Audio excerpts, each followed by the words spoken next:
Bueno, como les estaba diciendo, primero les dije que ustedes la semana pasada habían visto reino protista, les pregunté si había quedado alguna duda de protista, me dijeron que no, y hoy día tenemos que arrancar con el reino Animalia, que es el último reino de los que van a ver. Han visto Monera, han visto Fungiplantae, han visto Protista, nos queda ver Animalia. El reino Animalia tiene como mucha subclasificación dentro del mismo reino.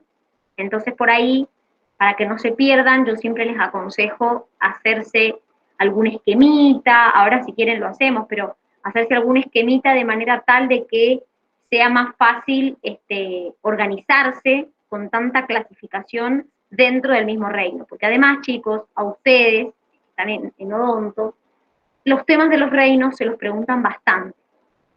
De hecho, son los que más ven con respecto a medicina, con respecto a tecnicatura, son los que más ven respecto a los reinos. Entonces, como que se le da mucha bola en su carrera. Entonces, bueno, con más razón, hay que ser más detallista, hay que estudiarse las cosas más puntuales, las clasificaciones, porque se las preguntan. Ahora les comparto un Power y arrancamos. Esperen un minuto, ahí está.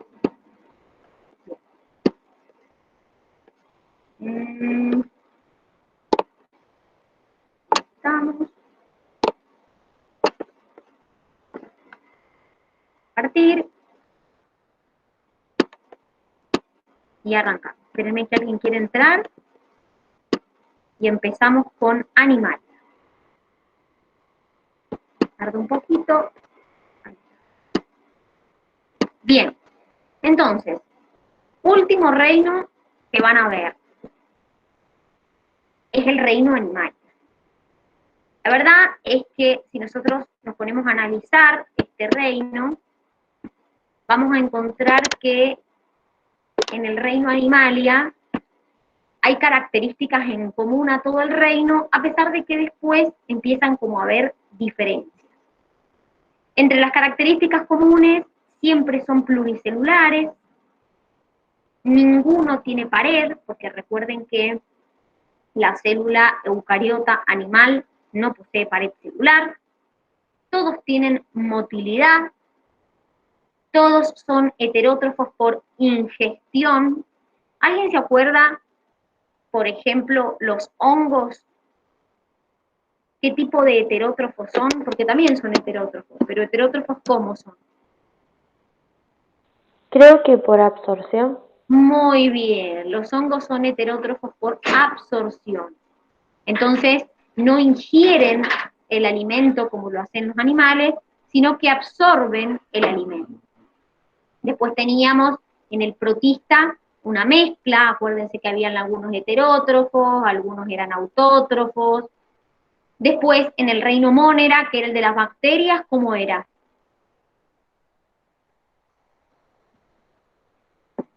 ¿Cómo eran las bacterias? ¿Autótrofas, heterótrofas?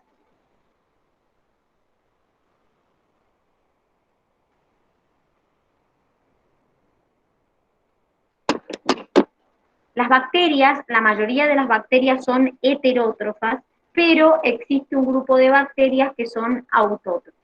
¿Sí? Es decir, la mayoría son heterótrofas, algunas bacterias son autótrofas. ¿Y las plantas? ¿El reino Plantae?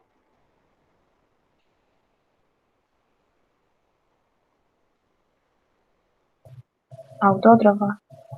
Bien, el reino Plantae son autótrofos. Bueno, acá tenemos todos heterótrofos por ingestión. Otra característica es que se reproducen los animales en forma sexual, algunos tienen reproducción asexual también, pero los que tienen reproducción sexual pueden ser o hermafroditas, es decir, que en el mismo individuo yo tenga los dos sexos, o que tengan los sexos separados, dependiendo de lo que considere, porque el reino animalia es muy amplio.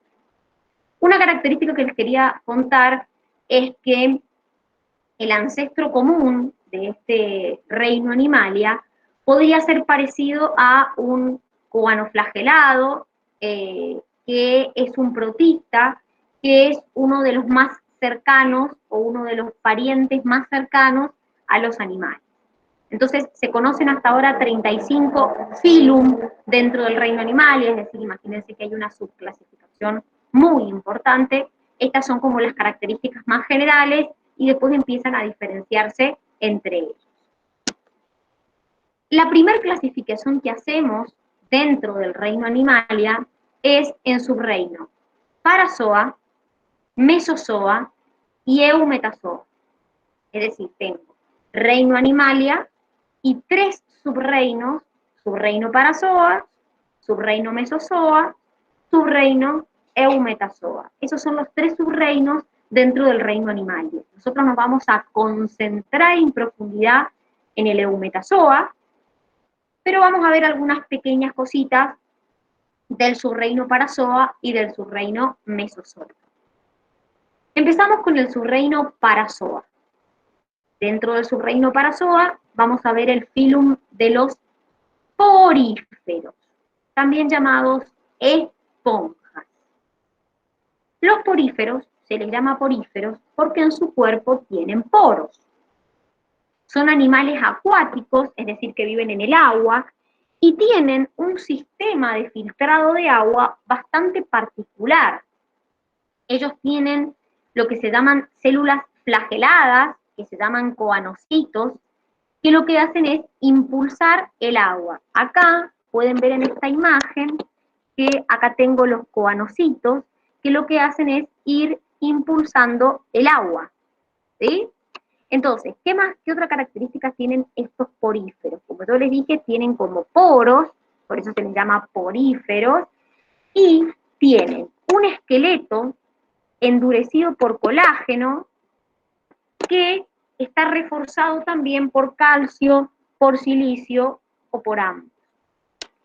No tienen las células especializadas en tejidos, es decir, no llegan al nivel de tejidos, pero hay una cierta comunicación, un reconocimiento entre las distintas células. Es decir, son animales que no tienen tejidos. No voy a encontrar tejido epitelial, tejido conectivo u otros tipos de tejidos. No llegan a formar tejidos. Su circulación, su respiración y su excreción lo hacen todos por procesos de difusión. Que si ustedes se acuerdan, lo vieron en otras unidades, es el movimiento a través de un gradiente. ¿Sí? Tienen reproducción asexual y reproducción sexual. En el caso que sea sexual, son hermafroditas, tienen los dos sexos en el mismo individuo, y en el caso que sea asexual, lo hacen por gemación. La gemación es cuando de un individuo se desprende una parte de ese individuo, y de esa parte que se desprendió, se genera un individuo nuevo. Una característica que tienen estos, que son los poríferos, es que están cubiertos por una capa, que ahí la ven, de células epiteliales. Acá, miren, es una capa de células epiteliales. Esa capa de células epiteliales pueden contraerse, por ejemplo, cuando reciben algún estímulo táctil o alguna sustancia química, y también son las que, al recibir esos estímulos, van abriendo o cerrando los distintos poros que ustedes ven acá. Entonces, los poríferos tienen una capa de células epiteliales, que son las que tienen acá, los coanocitos, que son los que tienen acá, y en el medio hay lo que se llama amebocitos, que son células que intervienen en la reproducción y también llevan el alimento, por ejemplo, desde los coanocitos a las células epiteliales. Entonces, estos son esponjas, son poríferos, pertenecen al subreino Parazoa. Entonces, si pudiéramos describirlos, tenemos la célula epitelial por fuera, amebocitos y los coanocitos, que son estas células que ustedes ven acá, que son las que impulsan el agua, porque tienen como un sistema de manejo del agua, diríamos, bastante eficiente. Pueden ir eliminando el agua, como lo ven acá, pueden ir impulsando el agua mediante estos coanocitos, porque lo que hacen justamente los coanocitos son células flageladas que impulsan el agua. Después tenemos el reino del medio, que es el subreino del medio, perdón, que es el subreino Mesozoa. El subreino Mesozoa se reconocen aproximadamente 50 especies dentro del subreino Mesozoa, donde voy a encontrar que están formados por 20 a 30 células en dos capas. Una capa más externa, que son células ciliadas, y una capa más interna, que son células reproductivas. En este caso, no hay órganos, no tienen cavidades, son marinos y son animales vermiformes. ¿Alguien sabe qué significa vermiforme?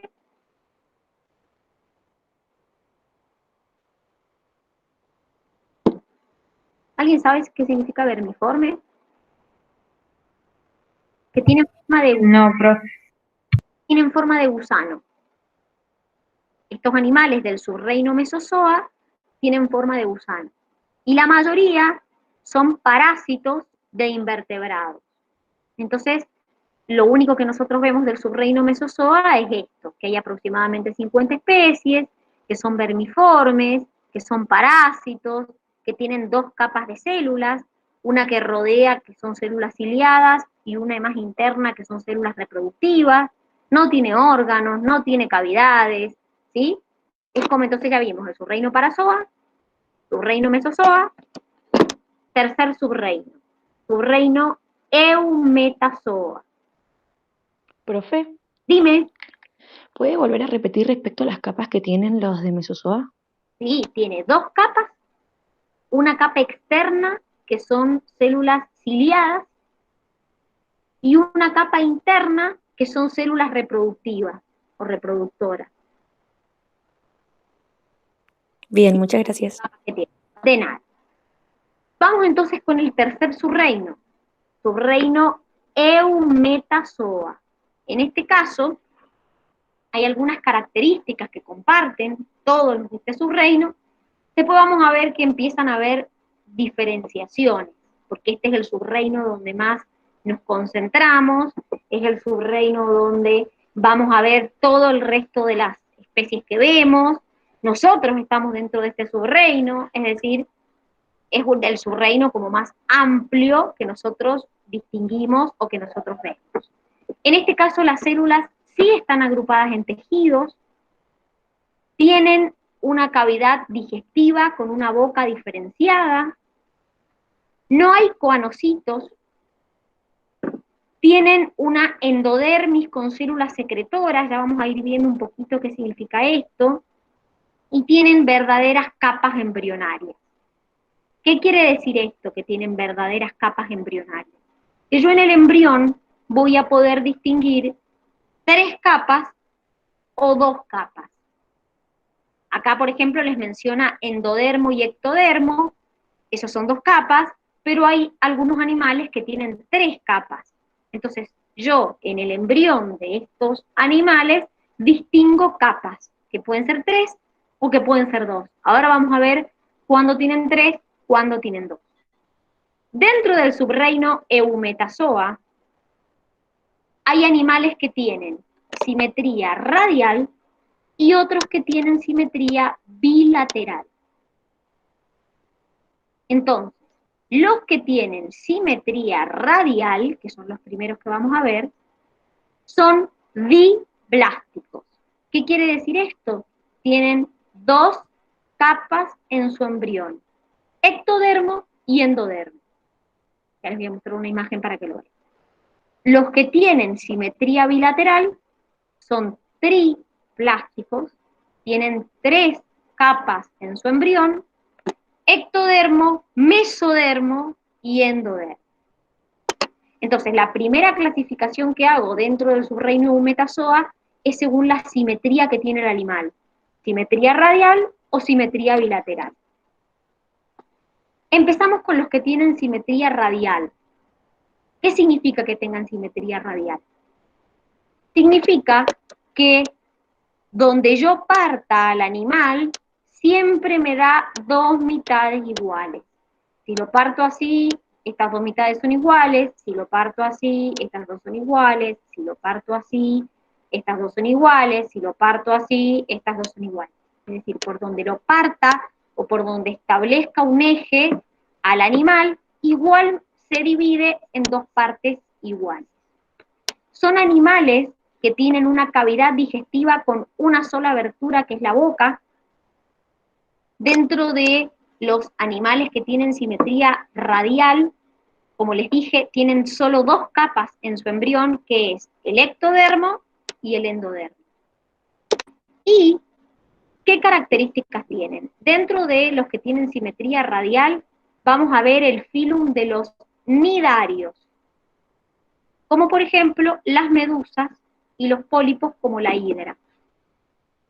Son acuáticos, o sea, viven en el agua, tienen es decir, ¿se acuerdan que hasta acá hemos visto que llegaban a formar tejidos nada más, o algunos ni siquiera formaban tejidos? Bueno, acá yo ya encuentro originarios, o sea, formados tejidos, tienen una cavidad gastrovascular, como les dije, tengo tejidos verdaderos como la epidermis y la gastrodermis, y entre el medio de ellos hay una estructura que se llama mesoglea. Ahora les voy a marcar qué son. Tienen nidocitos, y por eso el nombre nidarios, y esto es muy importante. Los nidocitos son células que tienen para defenderse y atacar a las presas. Tienen tentáculos alrededor de la boca que tienen nematocistos que inyectan veneno a la presa para adormecerla o para matarla. ¿Por qué? Porque son carnívoros. Entonces se alimentan de otros animales. Tanto su circulación, su respiración como su excreción la hacen por procesos de difusión. Lo que sí tienen es un sistema nervioso primitivo. Ahora, me voy a concentrar acá con lo siguiente. Como les dije, estos individuos que ustedes tienen acá, que son de simetría radial, que son el filum de los nidarios, tienen la particularidad que tienen una estructura hueca, los animales, y alternan en su ciclo de vida entre esto que se llama pólipo y esto que se llama medusa. ¿Qué quiere decir esto?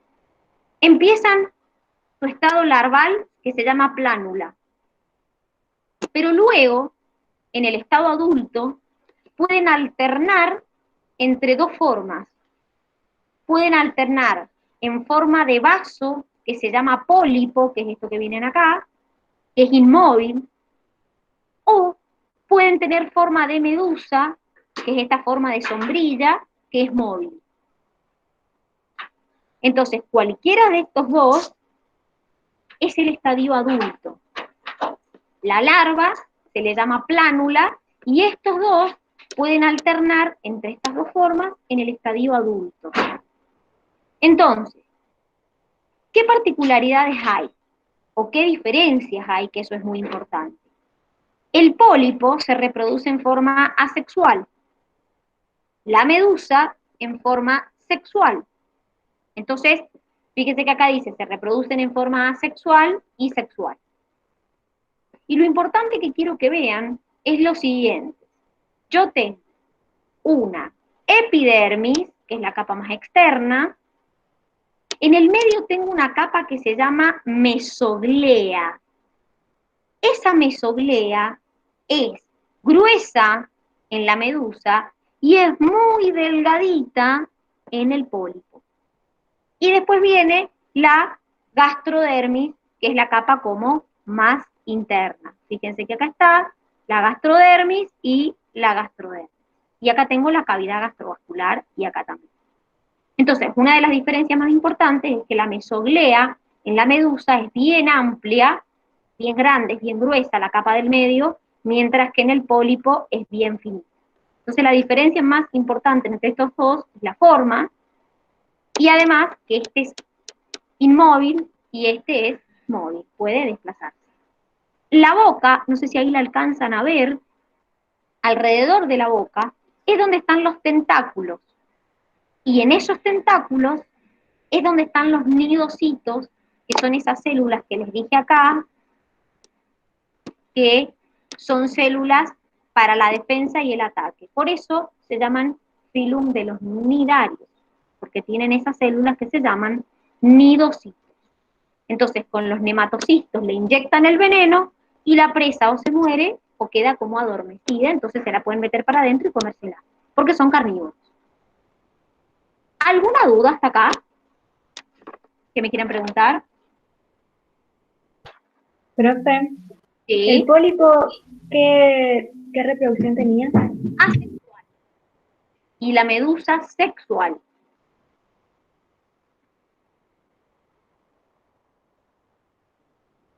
Entonces, fíjense, hemos visto subreino Parazoa, subreino Mesozoa, subreino Eumetazoa. Dentro del Eumetazoa empezamos con los que tienen simetría radial, que son estos. Nos concentramos en la familia de los nidarios. Acuérdense, simetría radial significa que yo, por donde lo divida al animal, encuentro dos partes iguales. Puedo hacer múltiples ejes y en todos me queda simétrico. Lo parto así en dos, es simétrico, lo parto así en dos, es simétrico, lo parto así, es simétrico.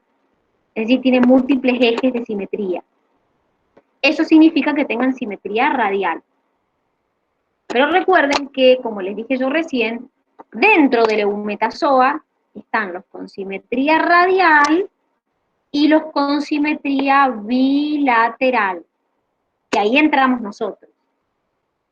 Entonces, hemos visto los que tienen simetría radial, que son los nidarios, tenemos que empezar con los que tienen simetría bilateral. El otro grupo dentro de Eumetazoa.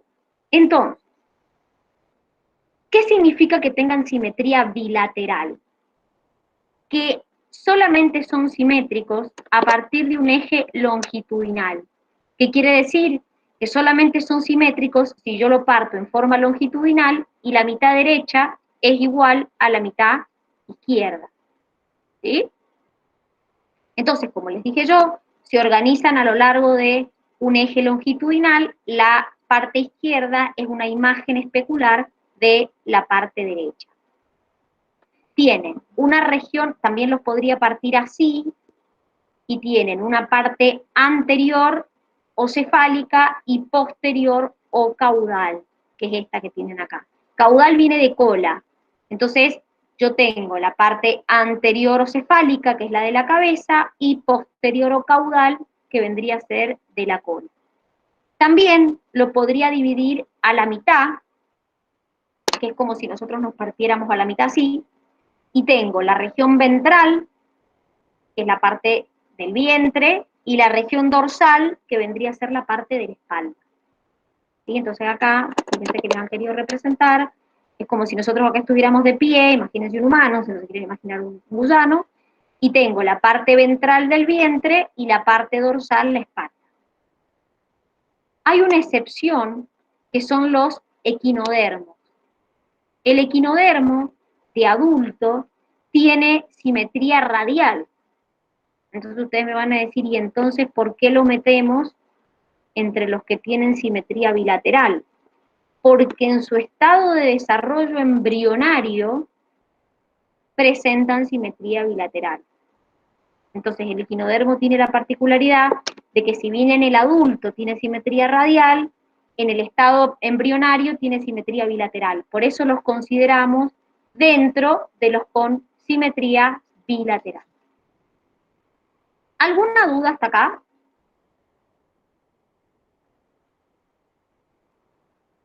¿Alguna duda hasta acá? En ese caso, profe, en este que presenta después de su crecimiento, por así decir, la simetría radial, Sí. ¿lo podemos contar como para los dos o solamente en la simetría bilateral? Se lo considera solo dentro de la simetría bilateral. Se lo considera el equinodermo bilateral. Bien, perfecto. Bien, entonces, ¿se acuerdan que dijimos que estos que tienen acá, los con simetría radial, eran diblásticos? Tenían solo dos capas en el embrión, ectodermo y endodermo. Bueno, los con simetría bilateral tienen tres capas en el embrión: ectodermo, mesodermo, endodermo. Miren, les voy a mostrar una imagen para que vean.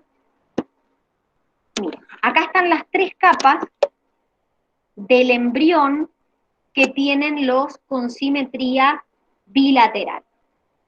Ectodermo la más externa, mesodermo la del medio, endodermo la más interna.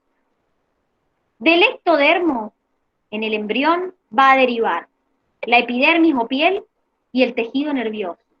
¿Qué quiere decir? De cada capa del embrión, cuando ese embrión empieza a desarrollarse, ustedes no ven desarrollo embrionario, pero les cuento que en el embrión, una vez que se forma el embrión, se diferencian las 3 capas. De cada capa de ese embrión surgen distintos órganos o tejidos que el individuo va a tener en el adulto, en el estado de adultez. Entonces, del ectodermo surge la epidermis y el sistema nervioso. Del endodermo, que es la capa más interna del embrión, derivan todos los órganos del sistema digestivo y el sistema muscular. Y del mesodermo, que es la capa como del medio, diríamos, del embrión, deriva el tejido conectivo y todo el resto de las partes del cuerpo que nosotros conocemos. Entonces, los animales que tenemos simetría bilateral, en vez de tener 2 capas en el embrión, tenemos 3. Y de cada capa deriva un tejido distinto. ¿Qué otra característica tienen los animales con simetría bilateral? Tienen algo que se llama cefalización. ¿Qué quiere decir cefalización? ¿A qué le suena? Cefalización.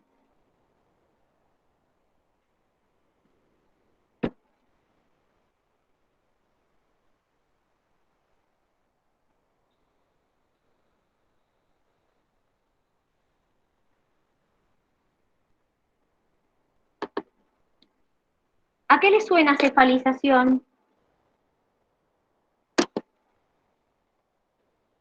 Cefalización indica que los individuos con simetría bilateral tienen las células nerviosas concentradas en ganglios en la parte anterior. Acuérdense que yo les dije que en un animal tengo la parte anterior, que es la de la cabeza, y la parte posterior, que es la de la cola.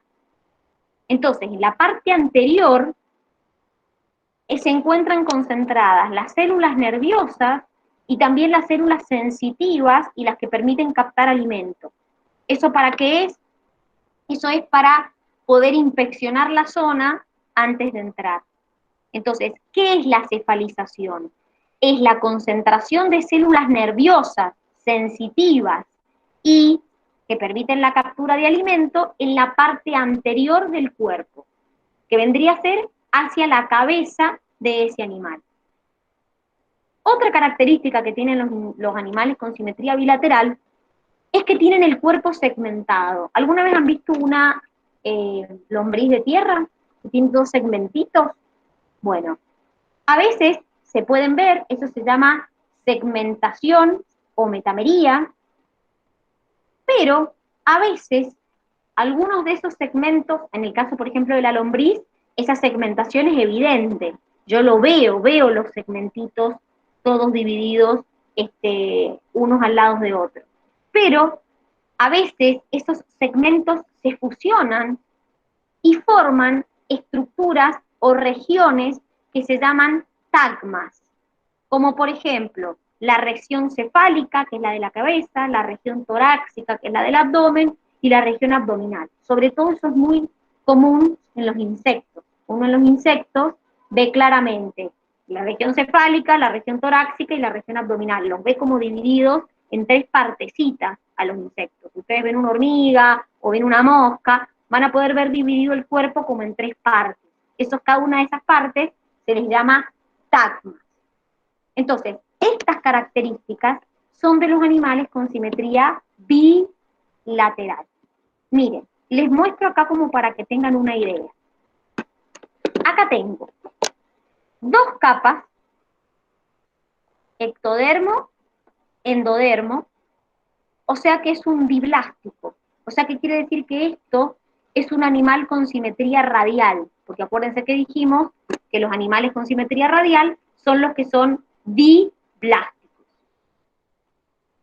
Todos estos, si yo observo, tienen tres capas: ectodermo, mesodermo, endodermo.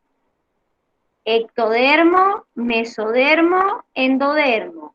Ectodermo, mesodermo, endodermo. Quiere decir que si tienen tres capas, se les llama triblásticos. Y son animales con simetría bilateral. Entonces, esto que tienen acá es la cavidad gastrovascular. Entonces, el embrión tiene dos capas o tiene tres. Los que tienen dos se les llama diblásticos, que son los con simetría radial. Los que tienen tres se llaman triblásticos, que son los que tienen simetría bilateral. Ahora, como yo les dije, esto era clasificación de clasificación de clasificación. Es decir, tenemos mucha clasificación de cosas, diríamos, ¿verdad? Bueno, ¿qué es lo que ocurre o qué es lo que pasa acá? Lo que pasa acá es que dentro de los que tienen simetría bilateral, volvemos a hacer una diferenciación en tres: acelomados, pseudocelomados y celomados. Es decir, dentro de los que tienen simetría bilateral, volvemos a clasificar en tres grupos más: acelomados, pseudocelomados y celomados. Los acelomados no tienen celoma.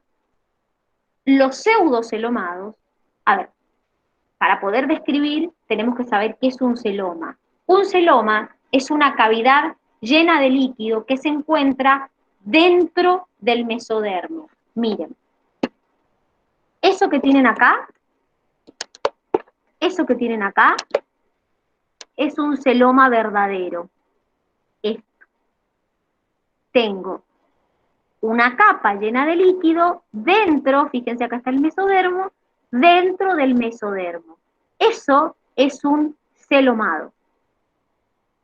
El pseudocelomado tiene la capa entre el endodermo y el mesodermo. Fíjense dónde está la capa. Entre el mesodermo y el endodermo. Entonces la cavidad está acá. Entonces no tienen celoma, tienen pseudoceloma. Y los acelomados, que son los que están acá, fíjense que directamente no tienen ninguna capa, ni dentro del mesodermo, ni tampoco entre el mesodermo y el endodermo. Directamente tienen las tres capas y no hay ninguna cavidad. Entonces, dentro de los que tienen simetría bilateral, hay una nueva clasificación en acelomado, pseudocelomado y celomado. ¿De qué depende eso? De si hay cavidad o no y dónde está ubicada. Si está dentro del mesodermo, se llama celoma verdadero y los animales son celomados. Si está entre el mesodermo y el endodermo, es un pseudoceloma y los animales son pseudocelomados. Y los que no tienen cavidad directamente, ni entre el mesodermo y el endodermo, ni dentro del mesodermo, son acelomados. Los tres pertenecen a los que tienen simetría bilateral, es decir, tienen tres capas además en el embrión. ¿Se entiende hasta acá? Más o menos.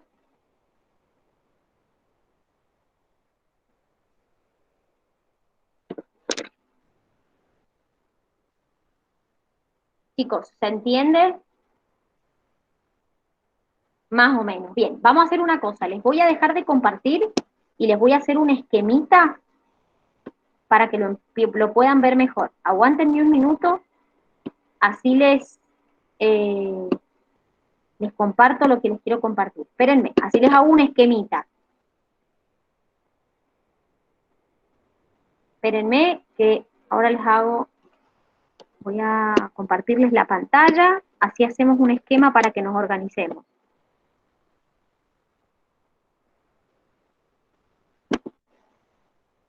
Bien. Aguántenme. Pantalla. Ahí está. Ahora les voy a compartir mi pantalla para que hagamos un esquemita y nos organicemos. Miren, ¿están viendo una pantalla en blanco? Sí, profe. Bien, ¿cómo sería esto? Yo tengo, esperen que empiezo. Tengo reino Animalia. Dentro del reino Animalia tengo 3 subreinos, que son el subreino Parazoa, el subreino Mesozoa y el subreino Eumetazoa. Esos son los 3 subreinos que tengo. Lo vamos a poner más separado porque es el que más le voy a hacer flecha. El subreino Eumetazoa. Bien, esos son los 3 subreinos. Dentro de este subreino del Parazoa, vimos el filum de los poríferos. ¿Se acuerdan que vimos las esponjas? Que tenía poros por donde podía regular la entrada de agua. Vimos a las esponjas, acá. Vimos a los poríferos, acá. Bien. Después vimos el Mesozoa, el subreino Mesozoa. Dentro de este dijimos que existían 50 especies, que eran animales vermiformes, que la mayoría eran parásitos, pero no vimos ningún filum. Simplemente vimos como características generales, porque es lo que la facultad básicamente les pregunta. Y después pasamos al subreino más importante para nosotros, que es el Eumetazoa. Dentro del Eumetazoa, la primera división que hicimos es en animales que tenían simetría radial, que yo les conté que son animales que tienen más de un eje simétrico, dividimos entre los que tenían simetría radial y los que tenían simetría bilateral. Esa es la primera división que hicimos. Simetría bilateral. Bien. Esperen que termine de escribir, que me cuesta con esto. Bien. Ahora, dentro de los que tenían simetría radial, que nosotros dijimos, bueno, yo el animal lo divida por donde lo divida así, lo divida así, lo divida así, o lo divida así, siempre establezco ejes de simetría. Dentro de simetría, con simetría radial, ustedes vieron el filum de los nidarios, que vieron el pólipo y la medusa. Esto es lo que ustedes vieron recién. Estoy haciendo un repaso para que no se pierdan. Bien, que dijimos que tenían los nidocitos.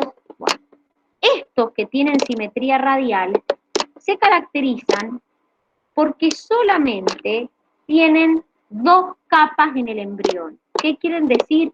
Son diblásticos. Es decir, que acá solamente encuentro 2 capas en el embrión. Son diblásticos. Van a tener ectodermo y endodermo. Nada más. Ahora, los que tienen simetría bilateral, como nosotros, ¿qué significaba? Que solamente yo establecía un eje longitudinal y la imagen derecha o la parte derecha era una imagen especular de la parte izquierda. La característica que tienen los de simetría bilateral es que todos son triblásticos. ¿Qué quiere decir que son triblásticos? Que tienen 3 capas en el embrión. Ectodermo, mesodermo y endodermo. El ectodermo la de más afuera, el mesodermo la del medio, el endodermo la de más adentro. Todos los con simetría bilateral son triblásticos. ¿Vamos hasta ahí? Chicos, ¿vamos hasta ahí? Sí, profe. Entonces, una vez que tengo a los con simetría bilateral, vuelvo a hacer una subclasificación. En este caso, los divido en 3 grupos más. ¿Sí? Que son acelomados, que son pseudocelomados y celomados. Pseudocelomados y celomados. Nosotros vamos a ver cada uno de estos grupos. Pseudocelomado, acelomado y celomado. Acelomado, pseudocelomado, celomado. ¿En qué cambian? Todos tienen 3 capas en el embrión, todos tienen simetría bilateral, lo que cambia es si tienen o no el celoma. Entonces, este es el que tiene el celoma verdadero, que es esa capa dentro del mesodermo, esa cavidad llena de líquido dentro del mesodermo. Este tiene la cavidad entre el mesodermo y el endodermo, y este directamente no tiene la cavidad.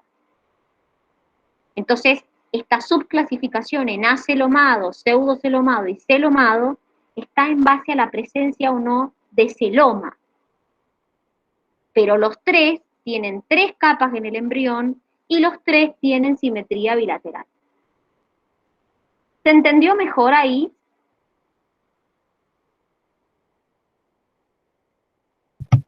Sí, profe. A mí no me queda muy claro lo de la cavidad. Ahora la vamos a ver, para eso necesito la imagen, pero quería ver si esto lo copiaron o si lo quieren copiar, si no vuelvo al Power. Pero quería mostrarles cómo hacerles un esquema general para que se orienten. ¿Lo puedo sacar? ¿Pudieron copiarlo? Yo sí, profe. Bien, entonces, ahora volvemos al Power y explico esto del acelomado, pseudocelomado y celomado de nuevo para que vean dónde está la cavidad. Esperen que ahí les comparto. Aguántenme un minuto, que se traba.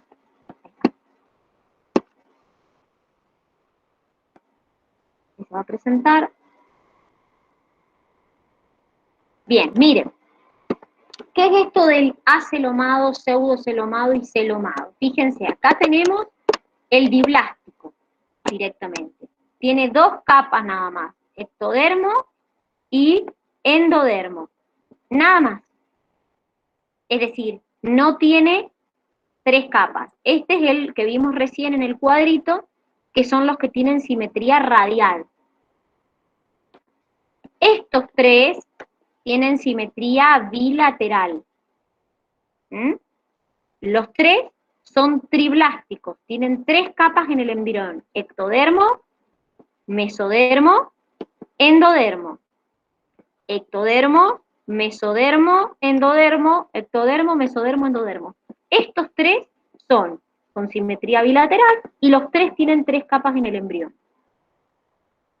¿Qué es lo que cambia? Y ahí vuelvo a la clasificación que me estaban pidiendo ustedes. Tengo el celomado, es el que tiene celoma verdadero. ¿Qué es un celoma? Es una cavidad llena de líquido que se encuentra dentro del mesodermo. Acá está la cavidad. Fíjate, acá está el mesodermo, es esto naranja, y en el medio hay una cavidad que está dentro del mesodermo. Eso se llena de líquido y se llama celoma. Si yo me fijo el pseudocelomado, la cavidad está entre el mesodermo y el endodermo, está acá la cavidad. Entre el mesodermo y el endodermo, no está dentro del mesodermo como acá. Y el celomado, perdón, el acelomado, directamente fíjate que no tiene cavidad. Está ectodermo, mesodermo, endodermo. No hay una cavidad ni dentro del mesodermo, ni entre el mesodermo y el endodermo, no hay cavidad. La única cavidad que hay es la digestiva, como en todos. Pero no está esta cavidad acá o esta cavidad entre el mesodermo y el endodermo. Entonces, por eso a este se le denomina acelomado. ¿Se entiende mejor ahí? Sí, profe, ahora sí. Bien. ¿Alguna duda hasta acá?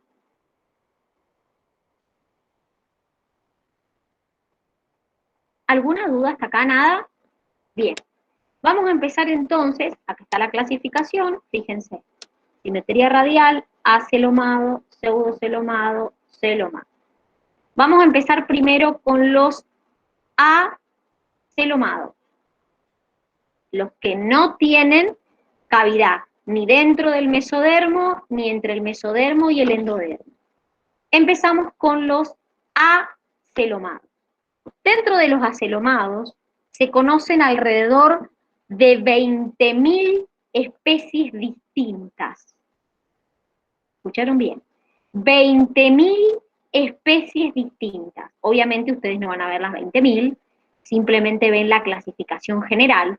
Sí les puedo decir que hay 4 clases que son turbelaria, monogenia, tremátoda y céstoda, pero ustedes solamente ven individuos de la clase tremátoda y individuos de la clase céstoda. De la clase monogenia y de la clase turbelaria no ven nada, no ven representantes. Por ejemplo, les cuento, las clases monogenias son generalmente individuos que son parásitos de peces, y la clase turbelaria son planarias de vida libre. ¿Qué particularidad tienen estos individuos acelomados? No hay esta cavidad que yo les dije ni entre el mesodermo y el endodermo, ni dentro del mesodermo. La única cavidad que existe es la digestiva, es decir, si nosotros tuviéramos que ver, estamos parados acá. Van a tener un ectodermo, un mesodermo, el endodermo, y la única cavidad que hay es la digestiva. No hay cavidad ni entre el mesodermo ni el endodermo, ni dentro del mesodermo.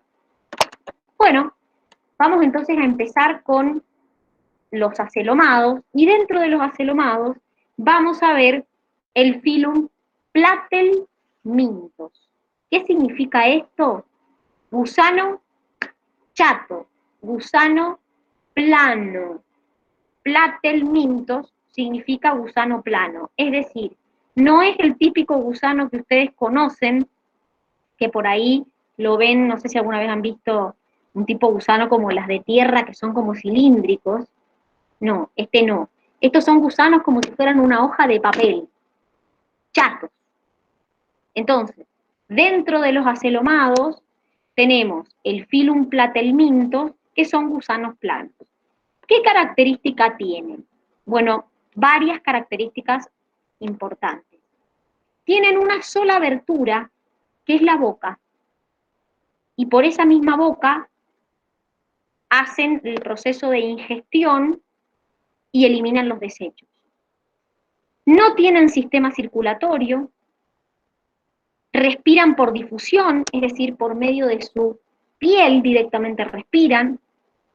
Tienen, como dice acá, lo que se llama una cefalización, es decir, tienen una cabeza rudimentaria y en la parte de la cabeza tienen los órganos sensoriales. Tienen un sistema nervioso simple, tienen ganglios en la región anterior y 2 cordones nerviosos. No tienen sistema excretor, excretan por protonefridios, que son como agujeritos por donde eliminan sus desechos, Y esto lo hacen gracias a células que se llaman flamígeras viene de flama, que son células que se mueven y contribuyen a que puedan eliminar el desecho. Es decir, no tienen un sistema excretor desarrollado, sino que la excreción la hacen por medio de protonefridios. Y dentro de los platelmintos, que les repito, son gusanos chatos, planos, como una hoja de papel, vamos a ver la clase Trematodes y la clase Cestodes. Y acá, ¿por qué vemos esto? Porque nosotros vemos los que son patógenos para nosotros, ¿sí? Entonces, dentro de la clase Tremátoda, a los de la clase Tremátoda les llamamos duelas, y a los de la clase Cestoda les llamamos tenias. ¿Conocen alguna tenia? Común. Tenia saginata o lombriz solitaria. La tienen que haber sentido nombrar alguna vez.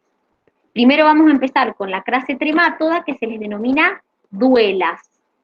¿Saben qué tienen en la parte anterior, en la boca? Tienen ventosas. Imagínense como sopapas que les permite adherirse a las superficies donde están. Son como sopapitas que tienen para poder adherirse mejor. Una de las que pertenece a la clase Tremátoda es la fasciola hepática, que produce fasciolasis. ¿Cómo me puedo contagiar la fasciolasis o cómo puedo contraerla? Por consumir agua contaminada o plantas que tengan metacercarias. ¿Qué significa esto? Esto es la fasciola hepática. Claramente es microscópica, no la vemos a simple vista. Lo que hace es, va en el agua y sus huevos los enquista. Entonces, lo que nosotros nos comemos son las metacercarias, ya sea en el agua o en las plantas. Y ustedes me van a decir, ¿en las plantas? Sí, porque hay plantas que se cultivan en agua. Por ejemplo, es muy común en la alfalfa, en el berro, en la lechuga de agua. Por ejemplo, si ustedes alguna vez han ido a la zona de la Valle, los berros se plantan a la orilla de la sequía, y por la sequía pasa agua. Entonces, lo que hace es, se enquista en el vegetal, y esos vegetales nosotros los consumimos crudos. Entonces no podemos eliminarlo. Entonces, tiene dos hospederos. Un hospedero intermedio, que es el caracol de género Limnea, y el hospedero definitivo, que somos nosotros y los animales herbívoros. ¿Qué es lo que me produce? Dolor en el epigastrio, es decir, como dolor en la famosa boca del estómago, agrandamiento del hígado, que se llama hepatomegalia, fiebre, náuseas, vómitos, diarrea, disminución en el apetito, dolor muscular, dolor articular, urticaria. Es decir, puede ser que aparezca como una simple intoxicación alimentaria, y la realidad es que el problema es que se aloja en los conductos hepáticos. Entonces, al alojarse en los conductos hepáticos, empieza a funcionar mal el hígado, por eso se llama fasciola hepática, porque cuando se aloja, cuando nosotros la ingerimos, se aloja en nuestros conductos hepáticos. Entonces el hígado empieza a funcionar mal. ¿Y cómo la ingerimos? La ingerimos por tomar agua contaminada o vegetales que tienen metacercarias, que es la larva enquistada de la fasciola. Claramente, como Profe, dime, que sean hospedadores intermedios significa que no van a vivir ahí. exactamente, no los afecta. Es más, se reproducen en el caracol y el caracol libera las larvas de la fasciola y lo usan como hospedador intermedio. No lo afecta. A nosotros sí. A los herbívoros también. Entonces, principalmente en nosotros, lo que hace es ir tapando esos, como les digo, conductos hepáticos, y genera que el hígado empiece a funcionar mal. Y Otro que también pertenece a las duelas es Schistosoma manzoni, que produce la esquistosomiasis, que la larva, penetra la piel humana e ingresa a los vasos sanguíneos. En este caso, el hospedadero intermedio también es un caracol, el caracol del género Bionfalaria, y el hospedador definitivo somos nosotros. ¿Cuál es el problema? Que como penetra la piel e ingresa al torrente sanguíneo, empieza a producir la ruptura de los vasos sanguíneos, entonces empieza a haber anemia, empieza a haber hemorragia, producto de esquistosoma. También recuerden que todos estos son microscópicos, no hay manera de que los veamos nosotros. Entonces, los podemos contraer por consumir agua contaminada o, en el caso de la fasciola, vegetales que tengan enquistada o que vengan con metacercaria. ¿Se entendió? ¿Se entendió? Sí, profe. Bien. Y por último, dentro de los platelmintos, vimos la clase tremátoda, vamos con la clase céstoda. Esta es más fácil. En este caso, son grandes, si los voy a ver. No solamente tienen ventosas en la parte anterior, sino que también tienen ganchos. Entonces le permite adherirse aún más en el huésped. El cuerpo está dividido como en proglótides, que son como segmentitos, no tienen sistema digestivo y son hermafroditas, tienen los dos sexos. Y son las famosas teniasis, chicos. Tengo la tenia de la vaca, la tenia del cerdo, la tenia del perro. En el caso de la tenia de la vaca y la tenia del cerdo, las dos el hospedero definitivo es el hombre. Entonces yo la contraigo por consumir carne de vaca o carne de cerdo que tiene la larva enquistada. Si no cocino bien esa carne, yo me consumo esa carne mal cocida y entra como larva y en el interior mío huevo y en el interior mío se desarrolla la tenia. La tenia puede llegar a medir los mismos metros que nuestro intestino y se caracteriza porque tiene esto, todos los proglótides, que son estos segmentitos, uno al lado del otro, va creciendo dentro nuestro y va absorbiendo, puede tener hasta 2000 proglótides, va absorbiendo lo que nosotros comemos. Entonces, nosotros la consumimos enquistada en el músculo de la vaca o en el músculo del cerdo, porque no cocinamos bien esa carne, y dentro nuestro empieza a crecer. ¿Y qué pasa? Empieza a absorber todos nuestros nutrientes. Se come lo que nosotros comemos. Entonces perdemos peso, tenemos anemia, tenemos déficit de calcio, déficit de vitamina, porque la tenia empieza a crecer a costa nuestra. Y es larga, puede medir los mismos metros que nuestro intestino. Esta es la famosa lombriz solitaria. Es un gusano plano, por eso pertenece al filum platelmintos, pero en vez de ser de la clase tremátoda, es de la clase cestoide. Entonces es un gusano bien largo, chato, y todo formado por proglótides unos al lado del otro. ¿Se entendió? Son asquerosos, pero ¿saben qué? Si pueden, después busquen en internet cómo extraer la tenia del intestino. Y van a ver videos donde se saca la tenia de personas que la tienen adentro, se sacan las tenias de adentro. Y fíjense los metros y metros que puede medir la tenia. Puede estar de a 1 o pueden haber de a 2. Entonces nosotros consumimos sin querer en la carne mal cocida el huevo de la tenia o la larva enquistada y adentro empieza a crecer, crecer, crecer, crecer. ¿Se entendió? Sí, profe, se entendió. ¿Alguna duda hasta acá de lo que hemos visto? ¿No? Bueno, mañana van a seguir con Animalia, van a seguir con la profe Gaby.